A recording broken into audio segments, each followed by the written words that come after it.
Hello. A very good afternoon to you. A very Monday good afternoon to you guys. बहुत बहुत स्वागत है आपका गौतम जी ज्ञानशाला में।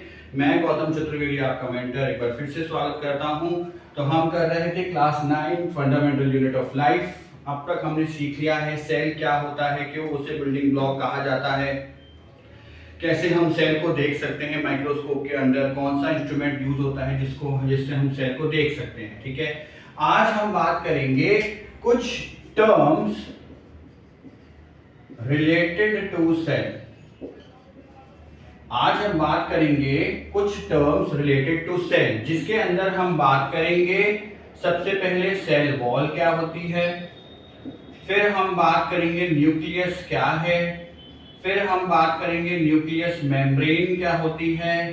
ठीक है जी, फिर हम बात करेंगे अबाउट साइटोप्लाज्म क्या होता है।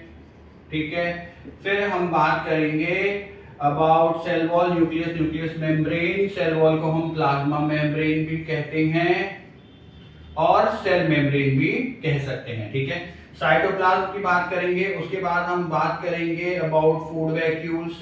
सेल में फूड वैक्यूल्स कहाँ होते हैं। ठीक है, और फिर हम बात करेंगे about semi permeable and permeable membrane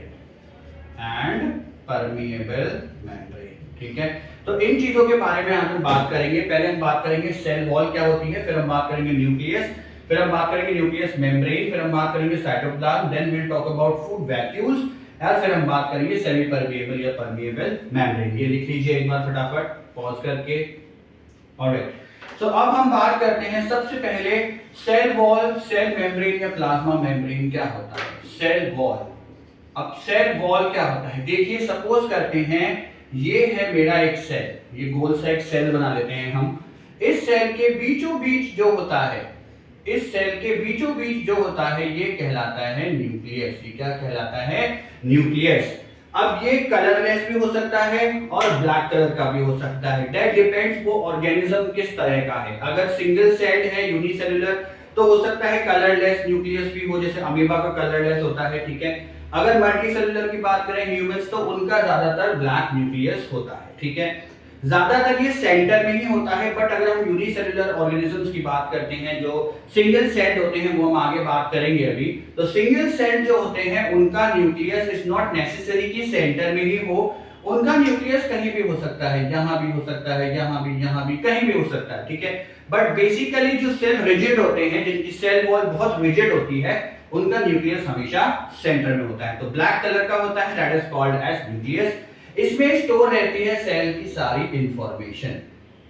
cell की जितनी भी इंफॉर्मेशन है वो कहां स्टोर रहती है, न्यूक्लियस में। इसको आप ये भी कह सकते हैं कि न्यूक्लियस जो है वो सेल का ब्रेन भी होता है, नर्वस सिस्टम। ठीक है, प्लस इसको स्टोरेज भी बोला जाता है। इसमें सेल का स्टोरेज भी होता है, जो इंफॉर्मेशन स्टोर होती है वो कहां जाके स्टोर होती है, न्यूक्लियस के अंदर। ठीक है, न्यूक्लियस क्लियर हुआ। ऑलराइट, अब न्यूक्लियस के आसपास जो होता है ना, एक जेली लाइक स्ट्रक्चर होता है जो न्यूक्लियस को प्रोटेक्ट करता है। न्यूक्लियस को भी प्रोटेक्शन की जरूरत है भैया, इंफॉर्मेशन तो सारी न्यूक्लियस में ही है ना। तो सेल के न्यूक्लियस को जो प्रोटेक्ट करता है वो कहलाती है न्यूक्लियस मेम्ब्रेन। क्या कहलाती है, न्यूक्लियस मेम्ब्रेन। ठीक है, ऑलराइट।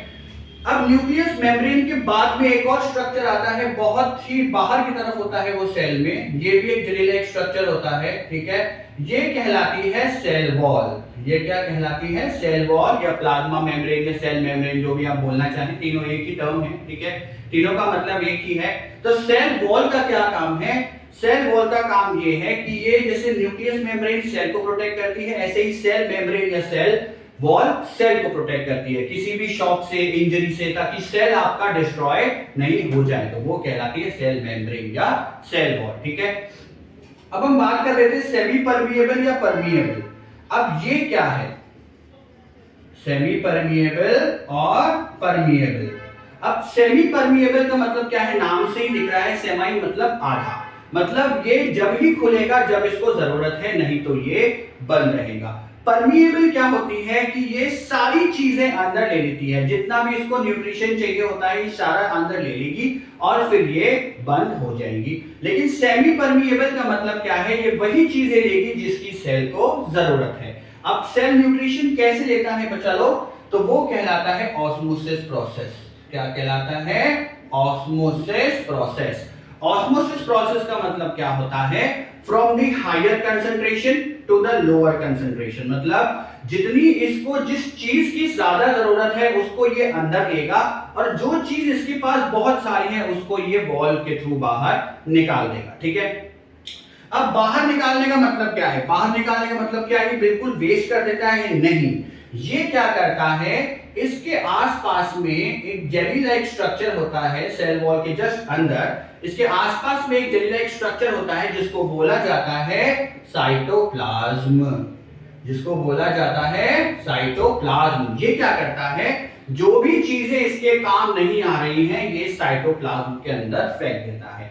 अब साइटोप्लाज्म को we also state as a dumping ground. अब डंपिंग ग्राउंड क्यों उसको बोला है? अभी जैसे मैंने आपको बताया कि साइटोप्लाज्म के अंदर जितना भी सेल का वेस्ट होता है वो जाके स्टोर हो जाता है। अब वो स्टोर क्यों करता है भाई? जैसे प्लांट्स हैं, प्लांट स्टार्च स्टोर क्यों करके रखते हैं?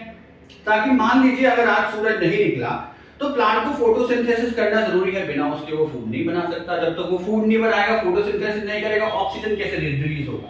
तो प्लांट क्या चीज करता है, कुछ जो स्टार्च होता है ना वो अपने अंदर स्टोर करके रख लेता है ताकि बाय चांस कभी सूरज नहीं निकले, फोटोसिंथेसिस नहीं हो तो वो स्टार्च को एज अ फूड यूज कर सकता है। सेम होता है सेल के साथ। सेल क्या करता है, साइटोप्लाज्म में जितना भी वेस्ट अपना होता है वो उसमें डंप कर देता है ताकि आगे आने वाले समय में अगर उसको फूड या न्यूट्रिशन नहीं मिल रहा है तो वो साइटोप्लाज्म से इजीली न्यूट्रिशन ले सकता है। ऑलराइट, ये चीजें आपको समझ में आई? Okay, semi permeable membrane, permeable membrane, nucleus membrane क्या है, न्यूक्लियस क्या है, सेल वॉल क्या होती है, ये सब आपको समझ में आ गया। ठीक है, अब ये सब चीजें जो हैं ये सेल के लिए बहुत ज्यादा जरूरी है। सेल न्यूट्रिशन कैसे लेता है? Osmosis process. What is osmosis process?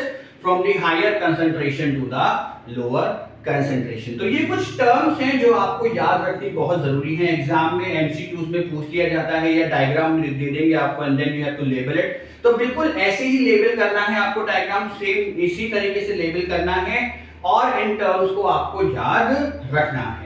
अगर आपको वीडियो पसंद आया हो तो प्लीज चैनल को सब्सक्राइब करें, वीडियो को लाइक करें ताकि आप ऐसे और भी वीडियोस मैं आपको शेयर कर सकूं। तब तक के लिए have a great day, goodbye, thank you.